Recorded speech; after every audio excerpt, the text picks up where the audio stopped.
Hey, how's it going? We are back in the garage and we have power again that's not generated by a gas engine.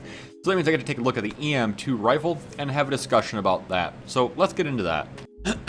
So a big shout out goes to True Game Data and Tony the dude and him and Gamer Girl. They put out a ton of work into this stuff and I love seeing what they're doing here, especially with the new updates.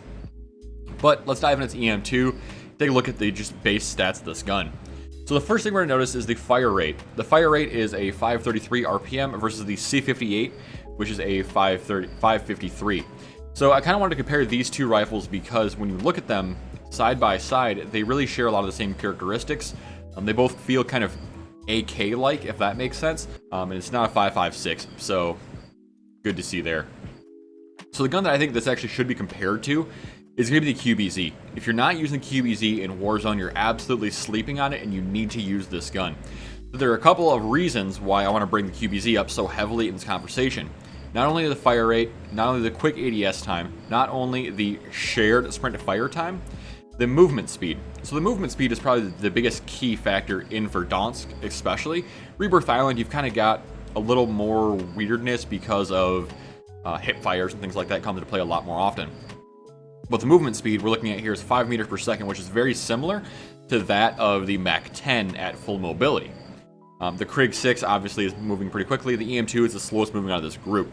But it does have a very nice ADS movement speed, which if you're somebody that strafes side to side, that definitely is noticed. But again, the QBZ has that on absolute lock. As far as reaching out and touching people, the EM2 does a very good job. Other than the recoil is pretty heavy, just straight vertical. So once you get used to that, you'll be used to it pretty quickly. A key note here is, yes, the TTK is absolutely phenomenal within 40 meters. But you also need to consider that, again, this gun is fairly jumpy. But once you can rein that in, hitting your shots really isn't that bad. And it's a lot of vertical recoil, or visual recoil more than anything else. Another thing I want to mention about this gun is the ADS is significantly faster with axial 3 times than it is with the regular scope that comes on the gun. I'm not quite sure why that is the case, but that is the case. So just kind of keep that in mind, is you're going to give yourself an extra 90-95 milliseconds by equipping a scope onto this gun. So definitely worth doing. Other than that, guys, let's jump into some gameplay and check this gun out. If you guys like this video, give it a like. If you like me, give me a subscribe. Have a good one, guys. I will see you around.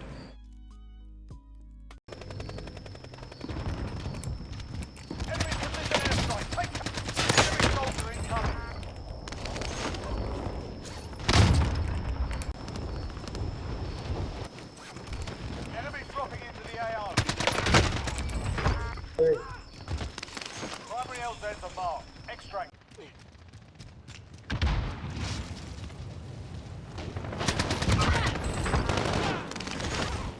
Hostile attack chopper carrying cat.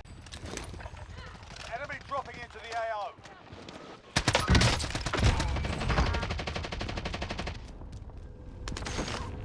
Incoming.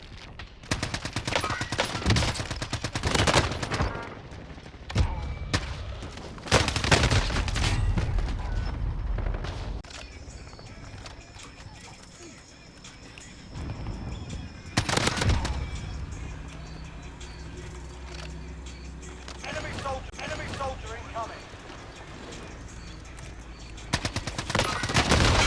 Fucking no way. Enemy UAV overhead. Frankie. Enemy dropping into the AO.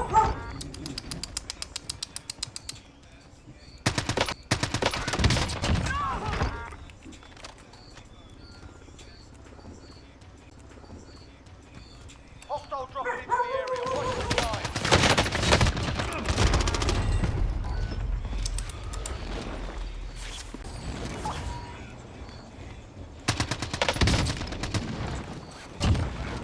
Yet, not this time.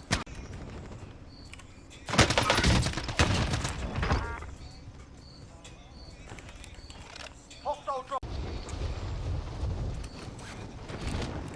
Enemy soldier incoming.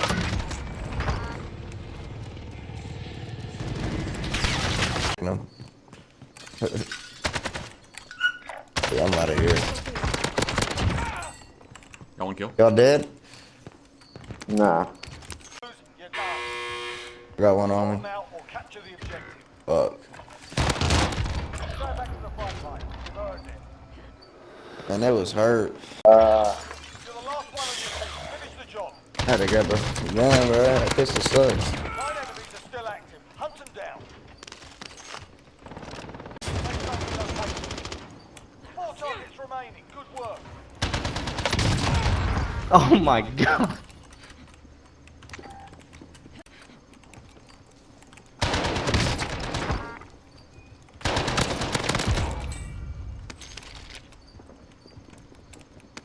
Damn.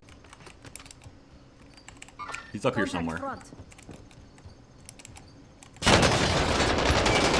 Oh, he's hit. Damn, he's one. Good stuff, boys.